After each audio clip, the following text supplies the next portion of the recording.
Lo que acaba de estallar en España no es una noticia más. No es un simple accidente. No es una desgracia fortuita. Es el resultado directo, brutal y sangriento de la absoluta incompetencia de Pedro Sánchez y su gobierno de delincuentes, corruptos y traidores. 5 muertos. 5 vidas que se apagaron en medio de un colapso eléctrico que no solo revela el nivel de miseria institucional en el que ha sumido al país, sino que desenmascara un entramado de negligencia criminal, manipulación mediática y abandono sistemático del pueblo español.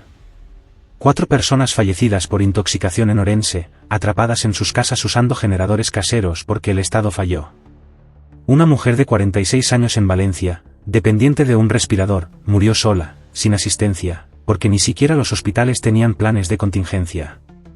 Esta tragedia tiene nombres, tiene apellidos, y el principal responsable se llama Pedro Sánchez Pérez Castejón.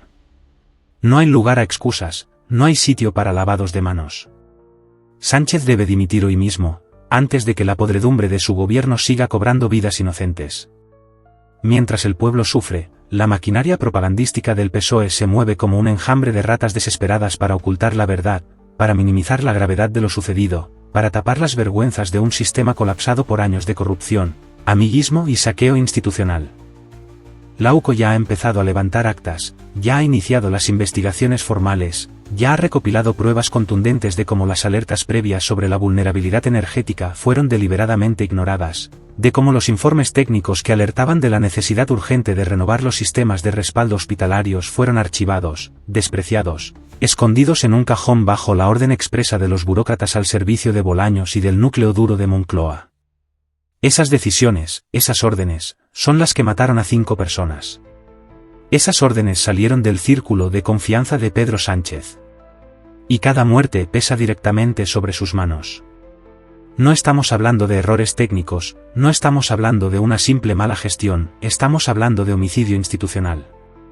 Estamos hablando de que la UCO, bajo la coordinación del juez Peinado, ha empezado a seguir la pista de contratos irregulares, adjudicaciones express, empresas fantasmas creadas para mantener infraestructuras críticas que jamás recibieron ni un euro de inversión real, pero sí sirvieron para llenar los bolsillos de amiguetes del régimen, muchos de ellos vinculados directa o indirectamente a Begoña Gómez, la mujer que ha convertido su posición de primera dama en una auténtica red clientelar de extorsión y cobro de favores. El escándalo es tan profundo que ya se habla en voz baja de delitos de malversación, cohecho, prevaricación, y en el caso del apagón, incluso de homicidio imprudente con agravantes. El caso de la mujer fallecida en Valencia estremece de solo pensarlo. Un hospital público, financiado con los impuestos de todos los españoles, dejó de funcionar en medio del apagón. No había generadores de emergencia, no había sistemas de respaldo. ¿Por qué? Porque años de saqueo presupuestario y de adjudicaciones fraudulentas dejaron las infraestructuras al borde del colapso. Y mientras la vida de esa mujer se apagaba lentamente por falta de oxígeno, mientras su familia llamaba desesperadamente a números de emergencia que nadie respondía, mientras la muerte avanzaba inexorable, en Moncloa brindaban, celebraban pactos oscuros, firmaban contratos millonarios para colocar a los amigos de Ábalos, para proteger a los socios de Bolaños, para blindar los negocios turbios de Begoña Gómez. Esa es la España real que nos deja Pedro Sánchez, una España rota, una España donde la corrupción mata, una España donde los poderosos se enriquecen mientras los ciudadanos son abandonados a su suerte. Pero no es todo. Porque no solo fue la falta de energía, no solo fue la caída de los sistemas hospitalarios. También fue la negligencia absoluta de un gobierno que, advertido por múltiples informes de riesgo de ciberataques a infraestructuras críticas, prefirió gastar los recursos en propaganda ideológica, en sobornos encubiertos a medios de comunicación, en subvenciones millonarias a chiringuitos políticos. La UCO ya ha filtrado que varios de los informes de alerta emitidos por expertos en seguridad digital fueron deliberadamente ignorados. ¿Por qué? Porque reconocer la vulnerabilidad energética del país hubiera significado admitir el fracaso de las políticas de Sánchez, habría obligado a cancelar el relato de España moderna, verde y resiliente, que tan bien vendieron en Bruselas. Admitir la verdad no era una opción para este gobierno de farsantes, y el precio de esa mentira hoy se mide en cadáveres.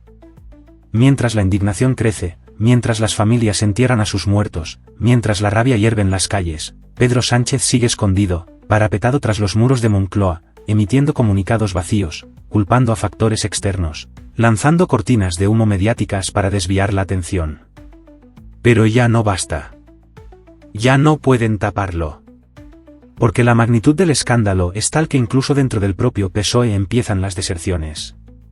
Diputados, alcaldes, dirigentes locales empiezan a marcar distancia, a filtrar información comprometedora, a preparar su huida antes de que el barco se hunda definitivamente. La UCO ya tiene en su poder grabaciones de conversaciones internas donde se admite la falta de previsión, la manipulación de los informes y la decisión consciente de ocultar los riesgos para proteger la imagen del gobierno. Cada palabra, cada correo, cada orden no documentada es una piedra más en el muro de pruebas que se cierne sobre Sánchez y sus cómplices. El juez Peinado, que ya se encuentra investigando otras tramas vinculadas al entorno de Begoña Gómez, ha abierto una nueva línea de investigación que podría derivar en un auténtico terremoto judicial. Según fuentes cercanas al proceso, se está valorando la imputación directa de varios altos cargos por homicidio imprudente y omisión del deber de socorro. Un hecho de una gravedad sin precedentes en la historia democrática reciente de España. Y no solo eso, la posible conexión de estos crímenes con la financiación irregular de campañas y el desvío de fondos públicos podría derivar en la activación de mecanismos constitucionales de destitución o, en caso extremo, en la convocatoria anticipada de elecciones. El país está al borde de un abismo político y social, y todo por culpa de un gobierno corrupto que jamás tuvo como prioridad la vida, la dignidad ni el bienestar de los españoles. Mientras tanto, la indignación popular crece de manera exponencial. Redes sociales incendiadas, movilizaciones espontáneas en varias ciudades, concentraciones frente a hospitales y sedes gubernamentales exigiendo dimisiones inmediatas, justicia para las víctimas y castigo ejemplar para los responsables. Pero el gobierno, fiel a su naturaleza autoritaria y despreciativa, ha respondido no con autocrítica ni con medidas correctoras, sino con represión. Ya se han reportado casos de detenciones arbitrarias, de censura descarada en medios públicos, de amenazas veladas contra periodistas que se atreven a contar la verdad. España se hunde en una deriva autoritaria mientras los muertos se acumulan y los culpables siguen en sus despachos, aferrados al poder como garrapatas a un animal moribundo. La figura de Félix Bolaños emerge en medio de este lodazal como uno de los grandes artífices de la estrategia de ocultación y manipulación. No es casualidad que su nombre aparezca ya mencionado en varios informes internos de la UCO. Bolaños, ese operador oscuro que maneja los hilos del régimen en las sombras, podría enfrentar en las próximas semanas cargos que lo inhabilitarían políticamente de por vida. Y con él caerían otros, Ábalos, el eterno superviviente de todas las tramas sucias del PSOE, cuyo silencio cómplice y cuyas conexiones con el aparato de corrupción gubernamental son ya imposibles de esconder, Begoña Gómez, cuyo entramado de corrupción sistémica empieza a ser diseccionado por los investigadores como una de las claves para entender el nivel de descomposición moral que asola a la cúpula socialista. La situación es insostenible. Cada minuto que Pedro Sánchez permanece en el poder es una burla a las víctimas, una afrenta al pueblo español, una mancha más en la ya ensangrentada historia de su gobierno. Dimisión inmediata. Juicio público. Castigo ejemplar. Esas son las únicas salidas legítimas que quedan. Todo lo demás sería perpetuar la impunidad, avalar la corrupción y condenar a España a seguir desangrándose bajo el yugo de una mafia política que desprecia la vida, que desprecia la democracia, que desprecia a su propia gente. 5 cadáveres son la punta del iceberg de un gobierno que ha renunciado a su deber más básico, proteger la vida de sus ciudadanos. Hoy no estamos hablando de una mala gestión o de una cadena de errores humanos, hoy estamos hablando de un crimen político, de una masacre institucional planificada por omisión, de una matanza encubierta en nombre de la propaganda y el poder. Pedro Sánchez no solo ha traicionado a España, ha cometido el acto más imperdonable que puede cometer un líder. Ha dejado morir a su propio pueblo mientras miraba hacia otro lado, mientras firmaba contratos sucios, mientras sus ministros celebraban cenas de lujo en restaurantes blindados, iluminados por generadores privados mientras el resto del país se sumía en la oscuridad y la muerte. El juez Peinado ha solicitado nuevas medidas cautelares. Se esperan registros inminentes en ministerios, hospitales, sedes administrativas. Las próximas horas pueden ser devastadoras para el gobierno. Y aún así, en su soberbia infinita, Sánchez persiste, se aferra al poder, como un dictador decadente dispuesto a incendiar el país entero antes de rendirse. No hay justificación posible. Las mujeres intoxicadas en Orense no fueron víctimas de un accidente, fueron víctimas de un Estado que dejó que la infraestructura colapsara para desviar fondos hacia chiringuitos de amigos políticos. La mujer fallecida en Valencia no murió por la tormenta ni por un fallo eléctrico imprevisto, murió porque los generadores hospitalarios llevaban años sin mantenimiento real, porque las partidas presupuestarias destinadas a su actualización fueron desviadas para financiar campañas políticas, redes de influencia, caprichos personales de una casta que ha parasitado España hasta dejarla en los huesos. Esa mujer murió asesinada por la corrupción de Pedro Sánchez. Esa es la verdad cruda, dolorosa e irrebatible que los medios vendidos intentan esconder y que nosotros tenemos la obligación moral de gritar a los cuatro vientos. Los informes internos que ahora están saliendo a la luz son absolutamente demoledores. Advertencias reiteradas, simulacros falsificados, auditorías amañadas, complicidades escandalosas entre altos cargos del Ministerio de Sanidad y contratistas corruptos afines al PSOE. Todo bajo la supervisión de Bolaños, todo bajo la sombra de Ábalos, todo bendecido por el silencio cómplice de Begoña Gómez, que mientras el país se caía a pedazos seguía tejiendo su red de favores, recomendaciones y mordidas millonarias, como si la tragedia nacional fuera apenas un obstáculo menor en su insaciable apetito de poder y dinero. Lo que estamos viviendo no es una crisis puntual, es el derrumbe absoluto de un sistema podrido hasta la médula por la ambición, la mentira y la traición. Y no termina aquí.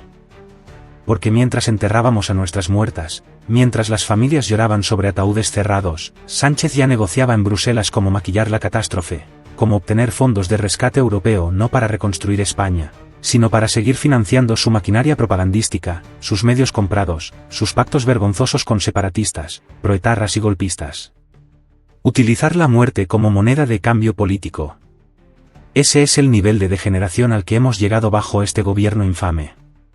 Y si no paramos esta locura ahora, si no exigimos la caída inmediata del régimen sanchista, el precio en vidas humanas solo seguirá aumentando. La indignación ya ha desbordado cualquier contención institucional.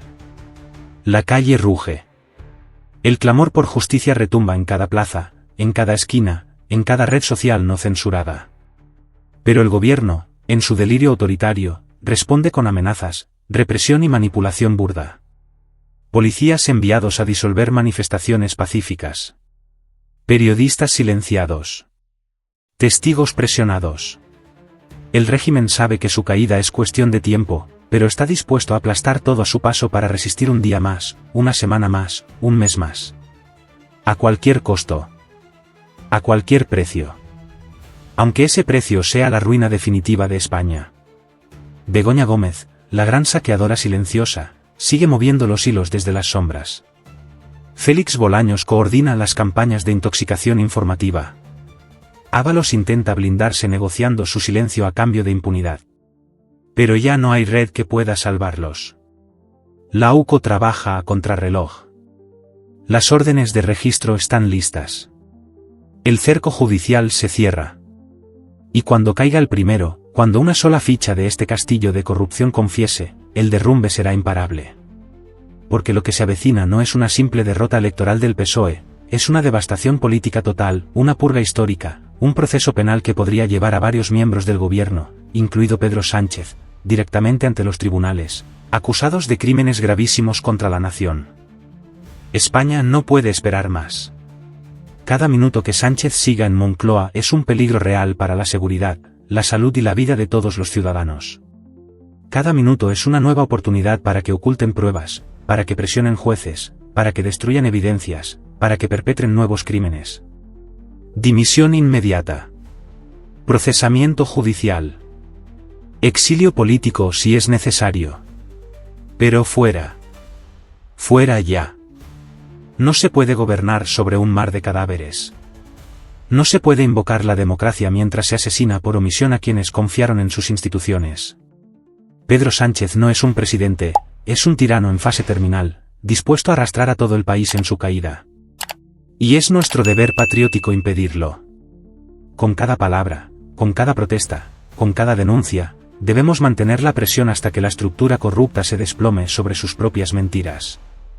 Hasta que los responsables de esta masacre estén ante la justicia. Hasta que los muertos de Orense y Valencia descansen, al fin, con la dignidad que les fue negada en vida. Porque no habrá justicia verdadera en España mientras un solo miembro de esta mafia política siga ocupando un cargo de poder. Y porque la sangre de los inocentes clama, exige, demanda, a gritos, que nunca, jamás, olvidemos quién los dejó morir.